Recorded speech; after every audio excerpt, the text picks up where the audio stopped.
सभी बच्चों, एक बार फिर से आरपीपीएस एजुकेशनल पॉइंट पे आप सभी का स्वागत करते हुए मैं अरुण मिश्रा कक्षा 9th का अगला लेसन लेकर के लेसन 3 आचार्य हजारी प्रसाद द्विवेदी के द्वारा लिखा गया गुरु नानक देव। हजारी प्रसाद द्विवेदी को एक शब्द कुछ मतलब संक्षिप्त जीवन परिचय देखते हैं। उनका जन्म सन 1907 ईस्वी में, जन्म स्थान दूबे का छपरा जिला बलिया उत्तर प्रदेश में हुआ था। माता का नाम श्रीमती ज्योति कली, पिता का नाम पंडित अनमोल द्विवेदी। रचना इनकी कबीर, कुटज, कल्पलता, अनाम दास का पोथा, इसके साथ साथ आत्मकथा, पुनर्नवा, बाणभट्ट की आत्मकथा, आलोक पर्व, चारुचंद लेख, विश्व भारती का संपादन भी इन्होंने किया था। भाषा शैली खड़ी बोली, भावात्मक और व्यंग प्रधान है। निधन इनका 19 मई 1979 ईस्वी को हुआ था। आचार्य हजारी प्रसाद द्विवेदी एक तरह से आप जानिए व्यंग के कवि हैं। मशहूर आलोचक के रूप में भी ये जाने जाते हैं। इन्होंने मशहूर आलोचना के साथ साथ कुछ इस प्रकार के लेख भी लिखे, जैसे प्राचीन काल में जिनकी पूजा होती थी आज उन्हें उपेक्षित किया गया, जैसे कुटज था, अशोक के पुष्प थे, अशोक वृक्ष की, कुटज वृक्ष की। इसके साथ साथ जो इन्होंने कुछ विशेष महापुरुषों के ऊपर भी अपने लेख लिखे, जैसे गुरु नानक देव, जो कि आपके क्लास में है, उसे पढ़ना है। तो ये कहते हैं नौ नौ होश जाए माने, गुरु के एक ऐसा मतलब पथ प्रदर्शक है, वो क्षण प्रतिक्षण एक नए नए आयाम को दिखाया करता है। गुरु क्षण प्रतिक्षण, हर क्षण हर पल एक नया आयाम, एक नई दिशा हम मानव को, हम व्यक्तियों को देता रहता है। परिणाम स्वरूप हम अपने उद्देश्य को, अपने लक्ष्य को पा लेते हैं। जिस गुरु नानक की बात कही जा रही है वो गुरु नानक कार्तिकी पूर्णिमा इस देश की बड़ी पवित्र और बहुत ही श्रेष्ठ तिथि के रूप में जानी जाती है। उनका जन्म कार्तिकी पूर्णिमा के दिन हुआ था। भारतवर्ष में कार्तिकी पूर्णिमा को अनेक त्योहारों के रूप में भी मनाया जाता है। समूचे भारतवर्ष में कार्तिकी पूर्णिमा को एक विशेष त्योहार के रूप में मनाया जाता है, चाहे वो किसी भी धर्म के गुरु पूर्णिमा के रूप में। एक तरह से प्रत्येक लोग अपने अपने गुरु की पूजा करते हैं, गुरु पूर्णिमा के रूप में भी इसे मनाया जाता है। जैसा कि अर्थहीन संकीर्णताओं और रूढ़ियों, मासी विचारों, इन सबसे निकल करके गुरु ने एक नई प्रेरणा दी थी। उनका कथन था कि यह सारा संसार ईश्वर का है। वो उनके साथ ही उनका एक मतलब शिष्य था जिसका नाम मर्दाना था। गुरु नानक और ये उनका शिष्य मर्दाना, ये दोनों लोग जहाँ कहीं भी जाते थे वहाँ कुछ अलौकिक कार्य ही करके आते थे। एक बार इनके पिता ने इनसे कहा कि कुछ ले जा करके तुम संसार का सबसे श्रेष्ठ कार्य करके आओ। इन्हें कुछ धन दिया तो उस धन से ये ले जाकर भूखों को भोजन करा के चले जाए। दूसरे दिन गुरु नानक के पिताजी ने कहा कि तुम कुछ जाओ, खेत में से पक्षी लगते हैं, फलियां तोड़ के खा जाते हैं, बालें खा जाते हैं, उन्हें हाँक दो। तो वहां जाकर के चुपचाप बैठे रहे और कहते रहे, राम चिड़िया राम द खेत, छक्को चिड़िया भर भर से पेट। यानी ये खेत भी राम का है, तुम भी राम की हो और हम भी राम के, इसलिए खूब भरपेट होकर के, निश्चिंत होकर के आप पूरा आकंठ भोजन लीजिए। तो इस तरह से इनकी बहुत सारी बातों को देखने के लिए प्रतीत माना जाता है। और इसके साथ साथ ही इन्होंने एक और बात कही है, जैसे अगम अगोचर अलख अपारा चिंता करो हमारी, जल थल माय भली भरपूरन ला घट घट ज्योति तुम्हारी। हे ईश्वर, हे गुरु, तुम धन्य हो क्योंकि तुम अगम हो, अगोचर हो, जिसे देखा नहीं जा सकता। तुम हमारी चिंता करते हो, हम आपकी चिंता नहीं कर पाते हैं। हमें अगर चिंता करनी है तो हम किसकी चिंता करते हैं? अपनी चिंता करते हैं, ईश्वर की चिंता नहीं करते हैं। लेकिन ईश्वर जिस क्षण, जिस पल, जिस निमिष में ये चाह लेता, उसी समय संतुलन कायम कर लेता है प्रकृति के, चाहे वातावरण का हो, चाहे मानवीय हो, चाहे किसी भी प्रकार का संतुलन हो। तो ये एक तरह से निरअहंकारी, बिना अहंकार के शब्दों का प्रयोग करते थे, बिना अहंकारमयी वाणी का प्रयोग करते थे। इनके अंदर अहंकार नाम की कोई चीज नहीं थी। एक बार ये अपने शिष्य मर्दाना के साथ किसी गांव में गए जहां के लोगों ने इनका स्वागत तक नहीं किया, इनसे मिलने तक की बात कौन कहे, जल तक न पूछा इनसे, उनको सही ठीक ढंग से रास्ता भी नहीं बताया। तो ये जब गांव से निकलने लगे, सुबह प्रातः काल रात किसी तरह से बिताए, तो कहे क्या कि इस गांव के लोग इसी गांव में रह जाएं। ईश्वर से विनती करके निकले।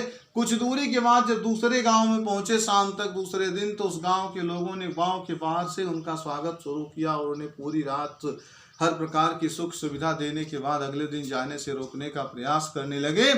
तो गुरु जब निकलने लगे तो उन्होंने कहा कि हे ईश्वर, इस गांव के सारे लोग पूरे राष्ट्र में फैल जाएं। जब पूरे राष्ट्र में, संसार में फैल जाए तो ये बात उनके शिष्य मर्दाना के समझ में नहीं आई। तो उन्होंने, मर्दाना ने उनसे पूछ ही दिया कि आखिर आप ऐसा क्यों कर रहे हैं। तो गुरु ने बताया कि ऐसा इसलिए कि वो गलत संस्कारों के लोग हैं, वो अपने ही गांव में रह जाएंगे तो ठीक रहेगा, अगर दूसरे गांव में जाएंगे तो वहां का भी संस्कार माहौल बिगाड़ देंगे। और ये सही संस्कार के लोग अगर ये पूरे राष्ट्र में फैल जाएंगे तो पूरे राष्ट्र को एक सही संस्कार, सही दिशा प्राप्त हो जाएगी। तो इनकी एक बड़ी ही दुर्लभ वाणी मिलती है। कहते कोई पढ़ता साहस कीर्ता, कोई पढ़े पुराना, कोई नाम जपे जपमाली लागे तिसे धियाना। अवही कवही किछु न जाना, तेरो एको नाम पिछाना। ना जाने हमरे कौन गति, हम मूर्ख अज्ञान प्रभु शरण तेरी। कोई कृपा राखो मोरी लाजपते। यानी एकदम निराहंकारी वाणी, कीर्ति मीठी वाणी है, सीधी वाणी में गुरु ने भटकती हुई जनता को उनका लक्ष्य और विद्वानों को चकित कर देने वाली, पंडितों को अचरज में डाल देने वाली बड़ी ही भयंकर ताकत इनकी वाणी में विद्यमान है। तो कालिदास ने ठीक ही कहा है, ध्रुवम वपु कांचनम अम पद्म धर्मी ज्ञान यद कृतम संसार में च। जो स्वर्ण कमल के समान धर्म वाला होता है वह निश्चय ही स्वभाव से मृदु होता है, किंतु सारवान भी होता है। गुरु नानक ने भी इसी मानव पद्म धर्मी संसार की बात कही है। मद प्रकृत्याम च संसार में, किसी लकीर को मिटाए बिना उसे छोटी नहीं बनाया जा सकता, बल्कि बनाया जाता है तो उस लकीर से भी बड़ी लकीर खींच करके उस लकीर को छोटी बनाया जाता है। जब हम क्षुद्र अहंकारों में, यानी छोटे छोटे अहंकारों से, दुर्वृत्तियों से, गलत विचारों से और अपने मन के अज्ञानों से टूट करके, हट करके बाहर निकल करके आएंगे, स्वच्छ वातावरण में आएंगे, आध्यात्मिक वातावरण में आएंगे, तभी हम बड़ी लकीर के बजाय छोटी लकीर के स्थान पर बड़ी लकीर बना सकते हैं। अन्यथा हम तभी लक्ष्य को पा सकते हैं, अन्यथा हम अपने लक्ष्य को पाने में सफल नहीं होंगे। यही बात हमारे गुरु नानक देव ने भी बताया कि यह कितना ही आश्चर्यजनक समय है कि अगर संसार को एक स्वर्णमयी गुरु के रूप में देखना चाहते हो, संसार एक सुंदर संसार के रूप में दिखाई दे, तो निश्चित ही उसे समान रूप से अर्थात ज्ञान की ओर बढ़ के देखना चाहिए। भगवान जब अनुग्रह करते हैं तो वह दिव्य ज्योति ऐसे महान संतों में उतार देते हैं, एक बार जब एक ज्योति मानव देह का आश्रय करके उतरती है तो चुपचाप नहीं बैठती। लेखक कहता है कि जब भगवान किसी पर अनुग्रह करता है अर्थात संसार के लोगों पर कृपा करता है तो संसार वासियों के लिए क्या निकाल देता है, एक दिव्य मूर्ति, एक दिव्य महामानव उत्पन्न कर देता है, जो महामानव घूम घूम करके लोगों को शिक्षा देता है। जैसे आप देख लो ना, राम त्रेता से देख लो, राम का अवतार हुआ, कृष्ण का अवतार हुआ, जगत गुरु शंकराचार्य आए, गुरु नानक देव आए, महात्मा बुद्ध आए, जैन धर्म के तीर्थंकर महावीर स्वामी आए, ये इस तरह से राजा राम मोहन राय, ये भी एक युग पुरुष ही कहे जाते हैं। तो जो युग पुरुष के रूप में जन्म लेते हैं, इनका कथन ही होता है कि युग में व्याप्त, संसार में व्याप्त बुराइयों को नष्ट कर देना। उन्हीं बुराइयों को नष्ट करने के लिए महागुरु ने एक नई आशा, नई उमंग और नए उल्लास की आशा आज इस देश की जनता तुम्हारे चरणों में प्रणत निवेदन करती है। यह गुरु के प्रति कहा जा रहा है।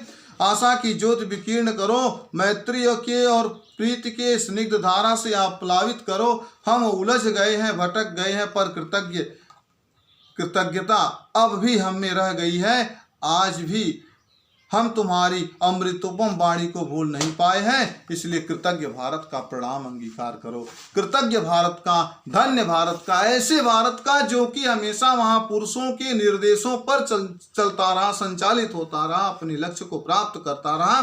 ऐसे कृतज्ञ भारत का, गुरुओं के द्वारा कृतज्ञ किए गए भारत के प्रणाम को स्वीकार करो हे गुरु, अर्थात गुरु की बार बार वंदना करके ये लेखक कहता है। इस तरह से आपको बता दें, आचार्य हजारी प्रसाद द्विवेदी के द्वारा इस निबंध में बहुत ही श्रेष्ठ, बहुत ही गरिमामयी शब्दों के द्वारा गुरु को मान दिया गया है और इन गरिमामयी शब्दों के द्वारा गुरु को मान इसलिए दिया गया है कि गुरु को मान देने के लिए मानव शब्दकोश में कोई श्रेष्ठ शब्द मिलता ही नहीं, इसलिए बार बार अनेक शब्दों का प्रयोग करके लेखक अपने मन को सांत्वना देने का प्रयास करता है।